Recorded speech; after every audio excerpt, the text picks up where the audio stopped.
Bonjour, mon nom est Marc-André Mercier, enseignant de sciences et technologies à l'école secondaire de la Seigneurie.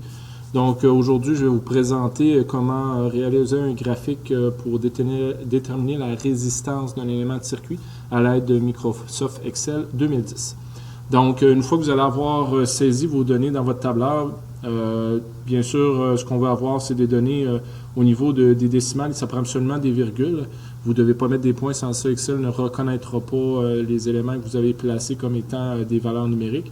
Puis également, il faut absolument que dans la première colonne, vous ayez l'intensité du courant au niveau des valeurs. Et dans la deuxième colonne, vous devez avoir la tension. Si vos valeurs sont inversées, vous n'aurez pas la valeur de la résistance lorsque vous aurez terminé votre graphique.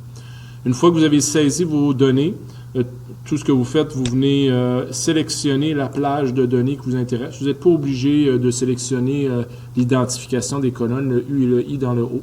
Vous allez aller dans Insertion et on va venir choisir un nuage de points.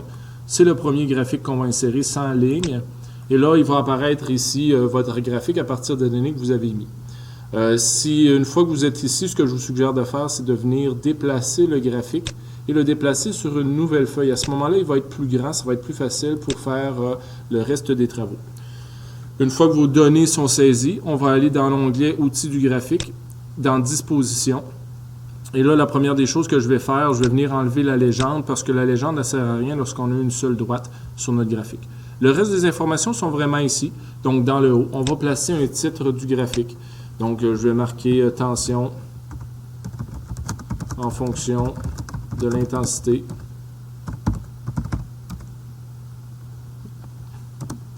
Donc, tension en fonction de l'intensité. Ensuite de ça, je vais venir identifier mes axes. Donc, l'axe qui est à l'horizontale, on va le mettre en dessous comme étant l'intensité, avec bien sûr l'unité de mesure en ampères, entre parenthèses. On va toujours revenir ici pour l'axe vertical. On va marquer tension en volts. Donc, pour regarder ici, il n'y a rien qui va écrire au départ. Hein, c'est vraiment dans la barre ici que les textes s'écrivent. Puis une fois que vous avez vérifié que l'information était bonne, vous pesez sur Entrée. Puis à ce moment-là, l'information est transférée. Par la suite, on va venir au niveau du quadrillage. Je vais venir ajouter un quadrillage primaire et secondaire sur chacune des axes. Comme ça, si jamais on veut prendre des données sur notre graphique, ça sera plus facile de le faire. Je vais venir changer ici la disposition. Je n'aime pas, je vais venir au-dessus du graphique. C'est plus facile à lire, mais ce n'est pas nécessaire. Et une fois que ça c'est fait, il me reste seulement à ajouter la courbe tendance. Donc, lorsqu'on veut ajouter la courbe tendance, vous venez ici. Vous allez venir la dernière option, autre option de la courbe tendance. On veut effectivement que ce soit une courbe qui soit linéaire. Ensuite de ça, on va venir définir l'interception à 0, 0. Donc, on veut que ça passe par 0, 0. Et on veut ici afficher l'équation de la droite, ce qui est très important. Par la suite, au niveau de reculer, si on veut vraiment que la droite recule jusqu'à 0, 0 ici, il va falloir la faire reculer d'une certaine valeur. Donc, la valeur que je vais indiquer ici, c'est la valeur des X sur mon premier point qui était 0,017. Donc, 0,017.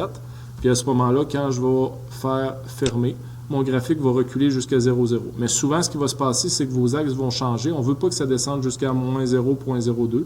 Donc, si vous cliquez ici, vous allez venir déterminer la valeur minimale fixe à 0. Donc, ce que je viens faire ici. Et sur l'autre axe aussi, on va venir déterminer la valeur minimale X, ici, comme étant 0. Une fois que c'est fait, vous allez avoir votre graphique qui est correctement fait de la tension selon l'intensité. La droite qui passe par la moyenne des points qui vient jusqu'à 0, 0. Et vous avez votre équation de la droite. Si vous la voyez mal, vous pouvez effectivement la sortir. Normalement, on la laisse à côté de la droite. Mais si elle est difficilement lisible, des fois à cause qu'il y a beaucoup de quadrillage, à ce moment-là, on peut venir la sortir. Puis on va voir que présentement, 102,99, c'est le taux de variation, mais ça correspond également à la résistance du résisteur. Donc, bon travail pour vos prochaines productions.